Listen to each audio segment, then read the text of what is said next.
Ils sont arrivés dans la même voiture au Jardin du Luxembourg. Les deux présidents, le sortant et le rentrant, sont côte à côte pour la première fois depuis l'élection de Nicolas Sarkozy.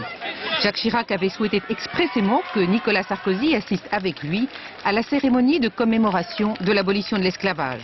Alors, premier bain de foule à quatre mains, Jacques Chirac et Nicolas Sarkozy, très bronzés après ces 2 jours de croisière, affichent sourire et décontraction. Chaque geste compte. Et ostensiblement, Jacques Chirac manifeste son affection pour son successeur.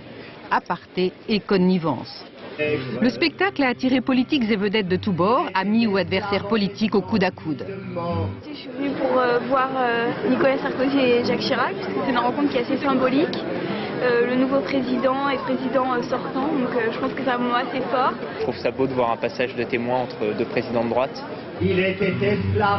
Mais devant la chaîne rompue de l'esclavage, 2 conceptions présidentielles différentes. Nicolas Sarkozy est hostile à la repentance, Jacques Chirac est pour le devoir de mémoire. Je veux lui dire merci pour sa contribution et on espère que le président actuel va pouvoir perpétuer cette date. Cette journée ne s'inscrit pas du tout dans la repentance, ça s'inscrit au contraire dans l'avenir et dans le présent.